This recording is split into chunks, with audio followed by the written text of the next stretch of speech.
are united in diversity. We are very heterogeneous in our opinion. We are doing this in our open democracies, discussing this all open and loud, and I'm not for that. What is European Union? What is freedom? How we learn together.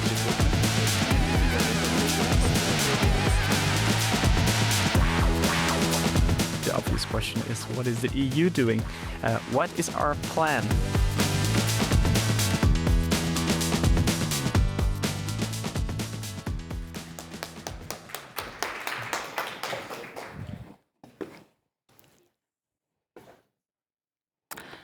Welcome back, everyone. I hope you had time to enjoy some lunch. I am Elisa Grizzi. I'm a tech reporter at Politico. And we're here to discuss foreign interference, misinformation, disinformation. It's a topic that's a little bit out of vogue these days, I think, relative to when, for example, the Digital Services Act was negotiated a few years ago. But it's something that is still felt very much across the European Union and beyond as countries have to tackle threats to elections and democracy. It's also an area that I find quite difficult to cover because it is so political. It's a little bit like the Spider-Man meme with everyone pointing to each other saying you're disinformation and you're hurting free speech, and maybe some of these entities are. But it's also something that allows me to put a little bit of a cyber hat on because there's a constantly evolving threat landscapes with actors evolving their techniques and then governments, authorities having to respond to that. And we have a wonderful panel to discuss this today. First up, we have Christina Stump. She is the head of unit for media convergence and social media at DG Connect at the European Commission. To her right is Ricardo Gutierrez. He's the Secretary General of the European Federation of Journalists. And last but not least, Sofia Calabrese. She's a Digital Policy Manager at the European Partnership for Democracy. Thank you all for being here. My first question is for Christina, and I think we should talk Hungary. There was a massive outpouring of AI-generated deepfakes, misinformation, disinformation. I will say it was on both sides, at least based on the information that I have. But we still saw Magyar win this election, which was considered a victory by some. What can we learn from this, and what does it tell us about the power of deepfakes to flip an election? Good afternoon. Thanks for having me. I think indeed it's very useful to look into this election also in the context of this summit, because I think it showcases the up-to-date techniques that AI is used for elections. Just to really put in a nutshell what has been observed by the independent players. Indeed, deep fakes. I think many of you have probably seen Commission President von der Leyen with the opposition candidate promising to send all the Hungarian taxpayer money over to Brussels, or a non-deep fake example of with an AI-generated video of a soldier, Hungarian soldier, being shot dead in Ukraine while his small daughter is asking when he's coming home. Or my personal favorite, less exposed, but also quite telling, that inspectors will visit your home after the election, yes, to check your washing machine, because if it's too new, it may be confiscated because the money has to be sent to Ukraine. So just a couple of, I am scary. I am lucky because my washing machine is already 10 years old, so I think I am safe. But again, to the other type of use of AI, I think it's also important that it has been used very much to disseminate this information. So, for example, the creation of fake Facebook profiles looking very realistic, posting content as a normal user, coordinated in authentic behavior. So I think it was really a quite strong mix of this information. The Hungarian Admo Hub has looked into this quite in depth. It seems that the government side has used it quite extensively. But indeed, let's look what are the effects. And maybe just to also to show that it had effects when it comes to exposure of the population, because this study shows that actually 73% of the population has been exposed to this type of AI videos, deepfakes, with 53% actually saying that they were not sure if this is true or not, and actually 36% 37% admitting that they have been fooled by these deepfakes. So the exposure was real. Why it did not work? I think it's very interesting to look into this, and a lot of studies are already ongoing. Some of the first findings are a combination of pre-banking, independent reporting, independent journalism, and societal resilience. And just to go a little bit into this, so I think many of you have also followed the press. There was a lot of pre-banking done by fact-checkers, by international press, by Hungarian press. Watch out, this disinformation narrative is coming. Sorry, what is pre-banking, if you can define it quickly? That you are actually warning about a disinformation narrative coming. So, for example, the Washington Post has written about, that was part reporting about connections with Russia, Russian interference, about plans of potential fake assassination plans, but also when we look to Hungary, warning about that disinformation narratives about sabotage around the pipelines will be coming, and so on. So there, the population was already prepared that this disinformation may come, and therefore it was not successful. For example, regarding the sabotage attempt, also, a lot of the society was really looking much more than otherwise on investigative journalism, debunking all these narratives, so basically exposing falsehoods, and also a high amount of societal resilience against disinformation that I believe has been built over the years in Hungary. So I think this is also an important point to show that you have also to invest in, media literacy measures in the broad sense, because it will not be possible to recreate probably the specific mix of Hungary, but I think the learning from that is that there are elements that can work. Fact-checking, independent journalism, societal resilience, media literacy can build this immunity against disinformation. Speaking of journalism, I want to bring Ricardo in, and I have a bit of a controversial question. Do you think journalism will even be relevant or survive in the next 5 years, therefore being able to help tackle foreign interference? I'm really just asking for a friend here. It's a very existential question. Am I still relevant as a representative of journalist organization?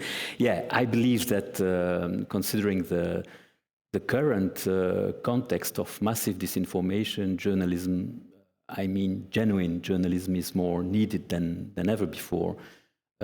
We need more than ever before professional journalism, quality journalism, ethical journalism, and a pluralistic media ecosystem, which is at stake nowadays in Europe. Why? Because we believe that journalism is the best antidote to disinformation. Of course, it's a sensitive issue, because we know that by tackling disinformation, we can harm the freedom of expression. So it's a very sensitive question. The other point I want to raise is the fact that we are focusing a lot. I'm not denying the importance of foreign disinformation, but I would like to highlight the fact that the main vector of disinformation at national level is domestic disinformation. It's documented by all academic studies on disinformation. One of the latest one is the digital news reports from the Reuters Institute, and they analyzed the sources of disinformation. The first source is national politicians and national political parties. Second source is influencers at national level. And the third source is foreign disinformation. So it's important to focus as well on domestic disinformation and not just foreign disinformation. In any case, I strongly coming back to your question, I strongly believe that we need more than ever to support independent journalism. It's not just, I'm not calling on for kind of privilege for journalists. I think by defending professional journalism, you defend the right of citizens to access information. It's really a pillar of our democracies in Europe, and the fact is our sector is at stake, and yes, we need to support it. I want to ask Sophia, do you think that public institutions are doing enough to protect journalism and civil society? Because the politics, and you alluded to this, Ricardo, are truly toxic around this topic. It's a very hard environment to operate in. And how do you see the Democracy Shield and its ambition in that context? So I'm going to give an answer that is quite nuanced, because the answer would be yes and no in the sense. On paper, yes. If we talk about, for example, disinformation spreading online, the issue is not just the content, it's really the structures that allow the disinformation spread. So it's a problem of the functioning of online platforms and how that favors certain content. So to address this, in the EU, we actually have a very, very advanced digital framework.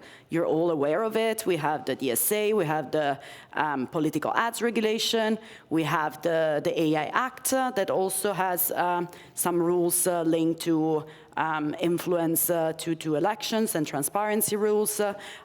So we have a very comprehensive framework of rules. Plus, now we have the Democracy Shield, which doesn't per se introduce new rules on digital, but it ties up together the framework that we have in a strategy to achieve basically what we're talking about, election integrity, reduce the spread of disinformation, enhance the role of journalists, put forward more funding for independent media. So on paper, we have all the tools, we have all the elements. The main problem, and it's always very repetitive to talk about that, but it's very important, is the implementation. Because we can have all wonderful rules that are drafted in the best way possible, but if we don't implement them correctly, if we don't use them, if we don't enforce them, don't give fines to those who are not compliant, if we don't put the money to support all the measures that we talk about in these different strategies, then we're really not going anywhere. And that's more of a matter of political will rather than, EU policy making or EU influence in these areas. The EU has all the tools, and the EU has the power to do certain things. But the political will sometimes is lacking, and that's the main issue here. Do you think, Christina, that there is not enough political will to, and I know you're not on the enforcement teams of these rules, do you think that there is a lack of political will, though, in general, to tackle the issue? I believe that we are really facing a quite complex issue that is not easy to implement from one day to the other. It's, yesterday it has been discussed. We have a brand new instrument with the DSA, so it is important that once it is implemented, then it is the enforcement action are well prepared and so through. I think we already see some enforcement action going on and open cases. Back to the Democracy Shield, I think it's important to judge it on the basis that it's actually an action plan. So let's judge the ambition level in 2 years. By then, the actions are done. And I think it's important not just to look into enforcement. When it comes to disinformation, certainly that's an important part. But a very other important component is how fact-checkers, how civil society, how independent journalism can contribute to fighting disinformation and to create better information integrity. And I think that we have several concrete elements in the Democracy Shield that are already bringing results and are already in implementation in this regard. But for some of these elements, perhaps to be successful and truly change things on the ground, maybe funding is something that is necessary. And I think civil society and journalism are definitely facing issues around the sustainability of their models and so on. Just last week, we were discussing, before we came on stage, RightsCon was cancelled in Zambia due to political pressure. So what do you expect from the next MFF when it comes to funding for all of these initiatives? And are you concerned about the political landscape right now and how that could affect the amount of money you can plow into these organizations? I think it's important to highlight that, I mean, as it is seen in the Commission proposal, it foresees an unprecedented amount of support to this entire community, because from my side, I would say that fact-checking, CSOs, independent press, and so on, all together are very important players, and the Commission's proposal is very ambitious in this regard when it comes to dedicating funding through Agora Media Plus program. Of course, now this is in the hand of the co-legislators, so indeed we hope that they will decide positively about this. To your question, I mean, Parliament by nature has different political views. I think that on one side it's a very important element that an amount of the parliamentarians certainly recognize the threats that disinformation or foreign interference and so on poses to our democracies. I think the Hungarian example is not the only one. We have seen all these attempts also outside the EU, Moldova. So I think there is more sensitivity about that. And I think also some of the results that we are already having, showing the value only when it comes to, for example, the European Digital Media Observatory. All the information that I shared at the beginning, in-depth information is coming from that. So I think all this added value is more and more recognized. And I think as we have tangible results, I hope, in the wisdom of the co-legislators, to go ahead with an ambitious approach. So you're cautiously optimistic, it sounds like. I think in this time it's important to be optimistic. Yeah, I would agree with that. Ricardo, you said that we do need to be careful when we fight disinformation, misinformation, in not overly hindering freedom of speech, which is the argument that we often hear from people further to the right, usually. Can you elaborate a little bit on that? And would you say that there is something in the overall approach that needs to be better balanced to that concern? Do you think there is something that could be done better? Yes, we've seen a number of countries in Europe, most of them out of the EU sphere, implementing, anti-foreign agent laws, and we see that when a government tries to regulate, in a way, disinformation, these governments sometimes are tempted to use these laws to regulate journalism, to put pressure on journalists just doing their job. So that's why we are always very cautious with these regulations. The other point is that in most of the cases, these laws are not efficient. They don't fight really. They give the impression that the government or the public authorities are fighting disinformation, but by adopting an anti-disinformation law, you will never solve the problem. And that's something I discussed with judges in France when Macron, launched the idea of an anti-disinformation, anti-fake news law. Judges were the first one to say, it will never work. So it gives the impression that we are addressing the issue, but it's not efficient. It doesn't work. If you close down a website or based on anti-disinformation law, 10 minutes later it will be reopened with another IP address in another country. So that's not the way. I really believe that we need a holistic approach to fight disinformation. That means promoting quality journalism, that means promoting ethical journalism, press councils, that means implementing media literacy, not just in schools, but for adults as well. And a very important point, not promoted by governments, is transparency from those in power. Because the lack of transparency feeds disinformation. So one of the best ways to tackle disinformation is to be transparent about the decisions you take at government level. Do you think, any of you, do you think that that also applies to Brussels, the lack of transparency? I mean, I think there is a lot of criticism already that institutions have become more closed off over time, and especially in this mandate, and that possibly feeds into the narrative that Brussels is just holding the rest of Europe in a bureaucratic chokehold. From my perspective, to an extent, but I think one point probably to add to what Ricardo said, that you already mentioned a bit, one of the core issues about disinformation and the spread of disinformation is really also about the business model of certain platforms, no? So that promotes the content and gives an economic incentive to spread the content. So you mentioned the disinformation content is not just foreign, it's also domestic. And it's not only politically motivated, even though the content per se might be political, but the motivation is not only political, it's also economical. Because the way the business model works, based on ads and based on selling ads, you sell more ads if you get more engagement, and you get more engagement with controversial content.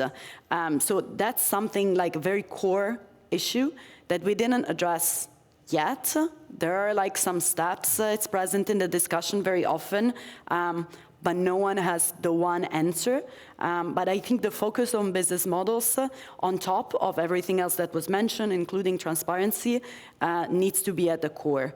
Both business models of platforms, business models for the media sector as well, alternatives, and even we mentioned funding and funding for civil society and independent fact-checkers and so on.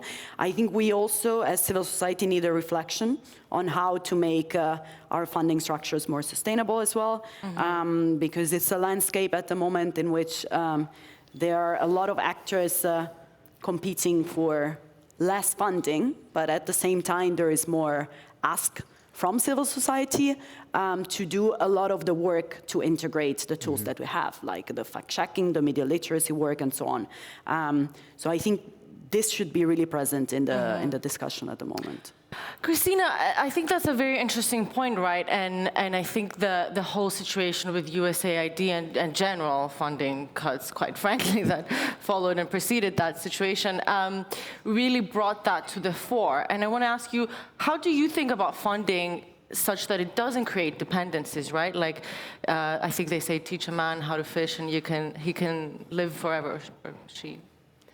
I think this is indeed an important aspect, and I mean, back to the question, indeed, we are aware of the needs of the stakeholders in view of all these developments, and that's why we have already started to step in. Just to give you a couple of examples, there is quite some funding gap also due to USAID cuts in candidate countries.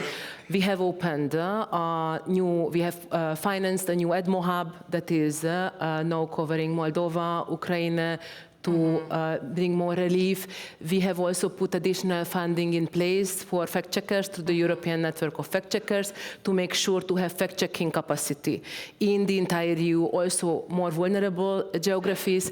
And now a new initiative that we have is also reacting very much to stakeholder needs, asking for more research capacity for this type of research into coordinated inauthentic behavior manipulation. Back to your question, indeed, I think it's important that these initiatives also are asking for sustainability. So basically to create also products that can be put on the market and can be then also financed not just purely by public money, but market demand.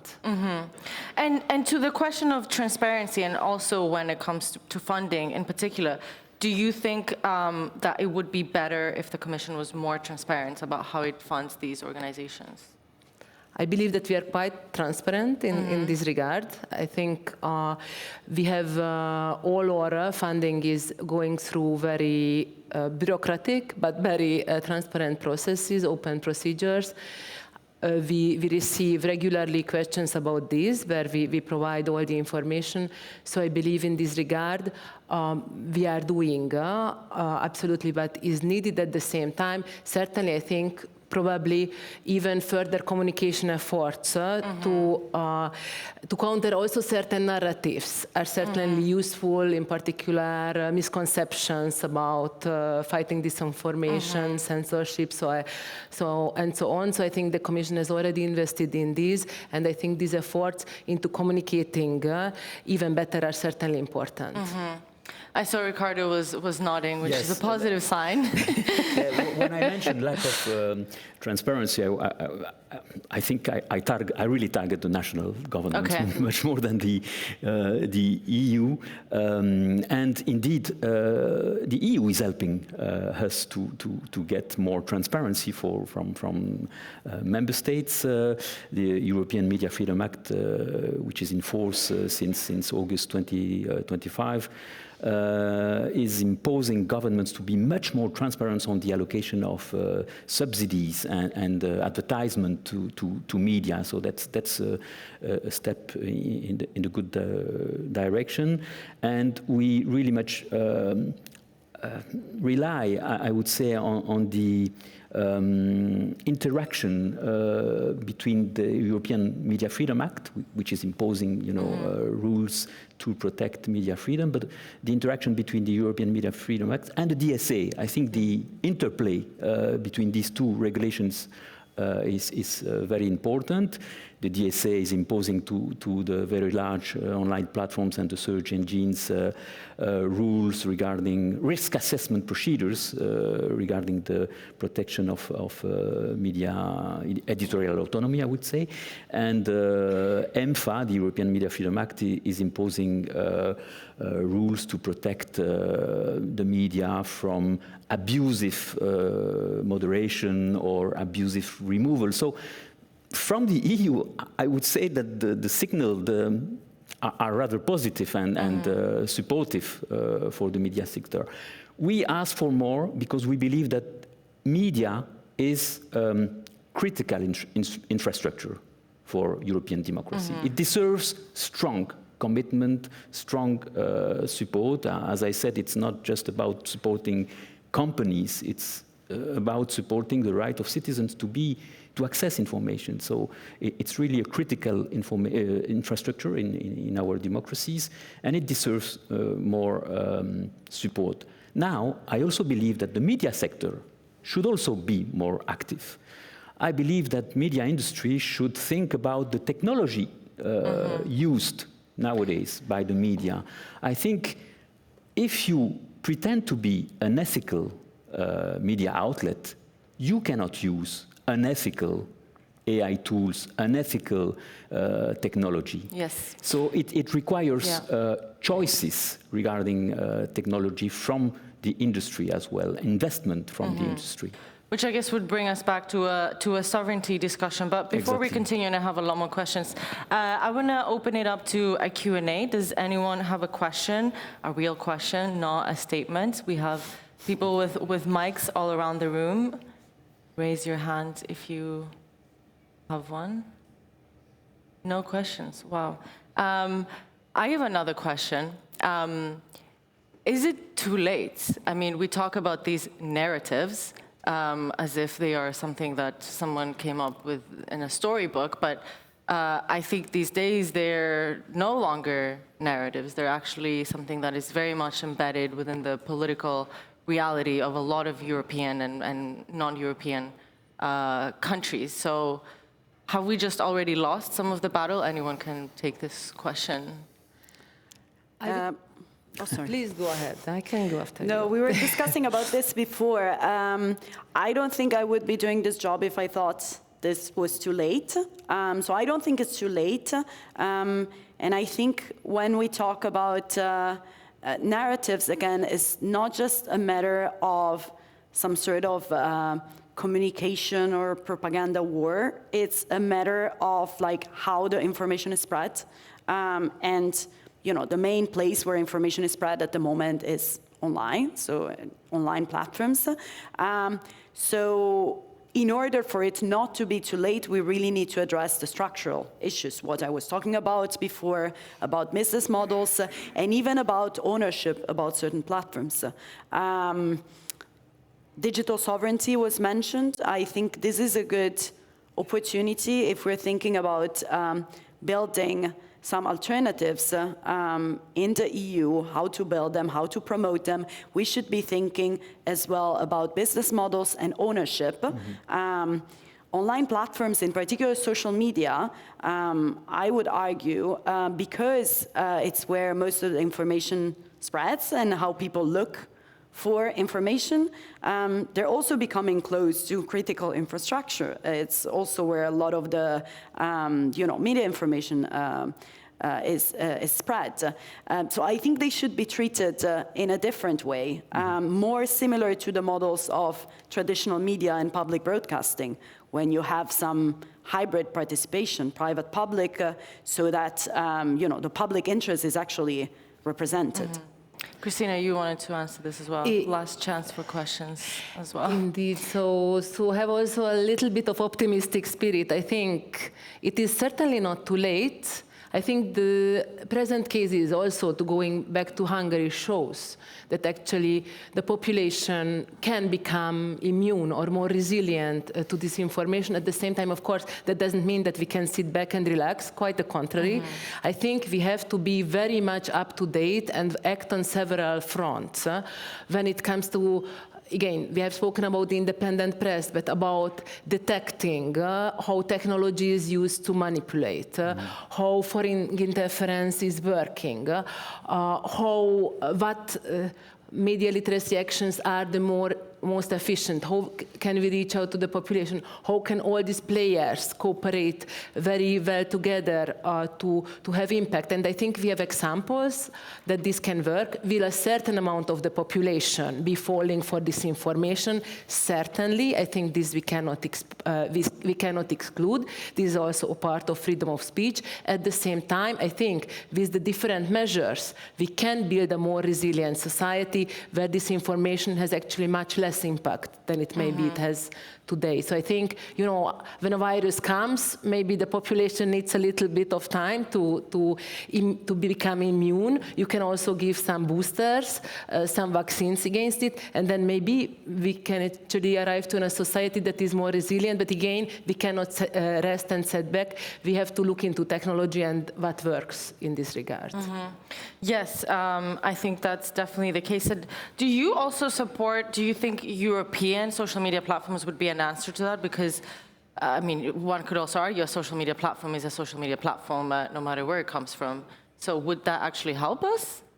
I think certainly it is useful to look into this. I think we are a big market. We have our own values in certain extent. So I think there may be a very good case for a European social media platform. I think we have to look into this. We have to see what can be the role of the European Commission to facilitate this. Already the Democracy Shield sets this out, and I think in the current environment, in view of sovereignty issues, it's certainly an area that is worthwhile to look into. Yes, Ricardo. I would say that it's not just about social media. We need European technology.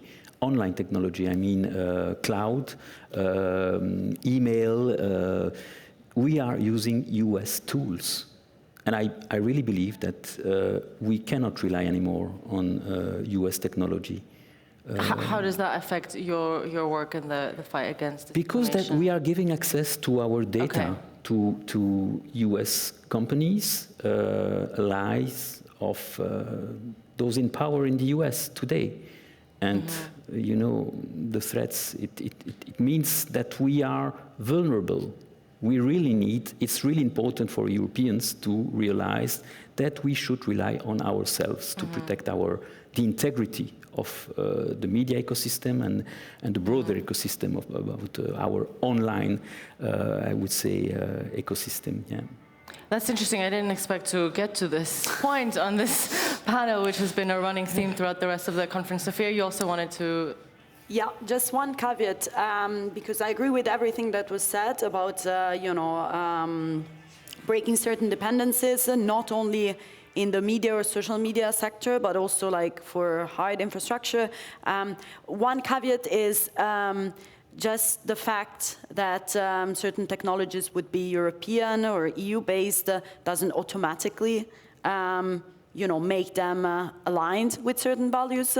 So we should actually put forward alternatives that are different and don't replicate the exact same business model, ownership structures, practices linked to the use of data, targeted advertising, and so on. We shouldn't replicate that Public here. interest is there. Exactly. So it should be really in the public interest. All right, thank you everyone. I think that's all we have time for today. It sounds like a dire situation, but one which is maybe there is reason for optimism as well. And we look forward to the negotiations for the next MFF for figuring out sustainable business models for journalists and also civil society. Thank you so much. Thank you.